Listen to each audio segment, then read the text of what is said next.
एक बार अकबर बादशाह के उस्ताद पीर साहब मक्का से चलकर दिल्ली आए।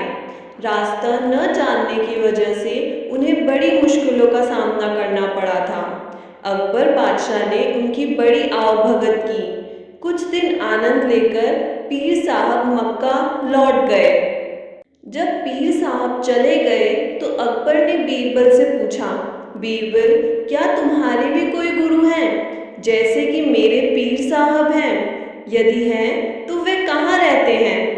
कभी आते जाते भी हैं या नहीं? बीरबल ने जवाब दिया, जहाँ पना मेरे भी गुरु हैं, लेकिन वे बाहर रहते हैं, कहीं आते जाते नहीं।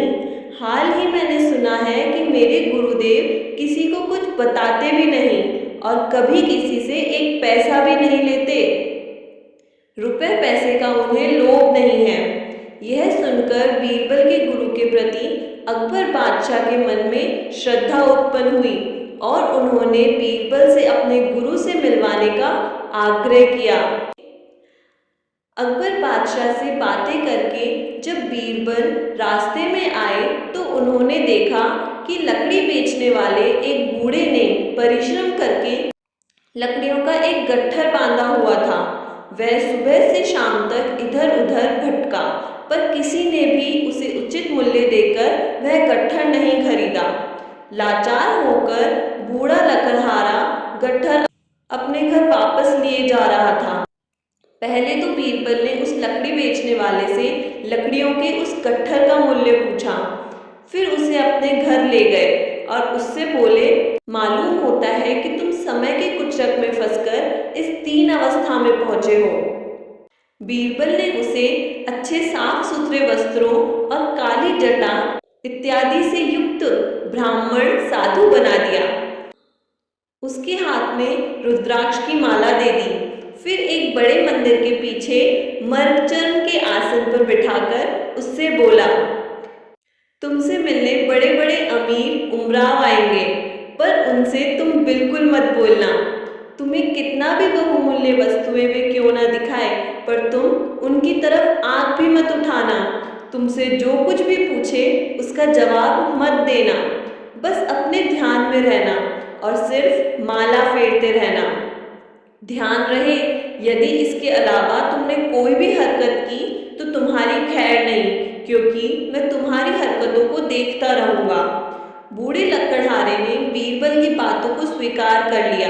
जब बीरबल को यकीन हो गया कि वह भली भांति स्वांग कर सकता है, तब वह अकबर बादशाह के पास दरबार में गए। दरबार में उस समय सभी दरबारी उपस्थित थे।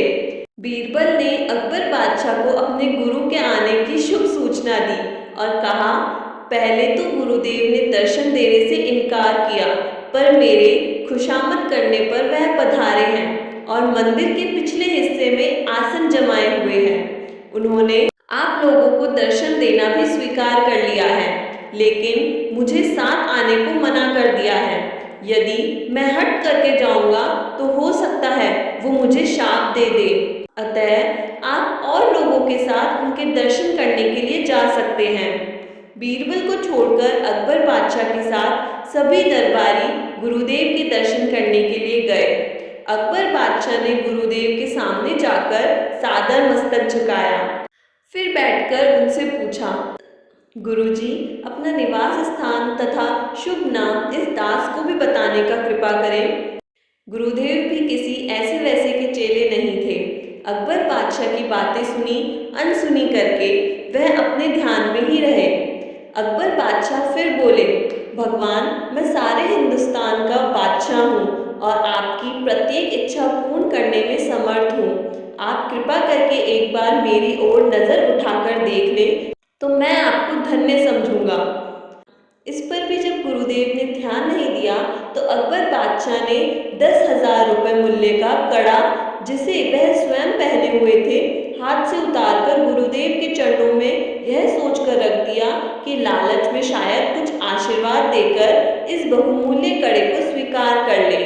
परंतु जब कुछ नतीजा न निकला तो निराश होकर अकबर बादशाह वहां से उठ खड़े हुए और बोले, जो आदमी अतिथि के साथ ऐसा व्यवहार करे उस कठोर हृदय से बातें करना भी मूर्खता है। अकबर बादशाह को क्या पता था कि ऐसे मूर्ख से सामना होगा। उन्होंने वह कड़ा बीरबल के यहाँ भिजवा दिया, क्योंकि दान की वस्तु बादशाह के महल में कैसे आ सकती थी।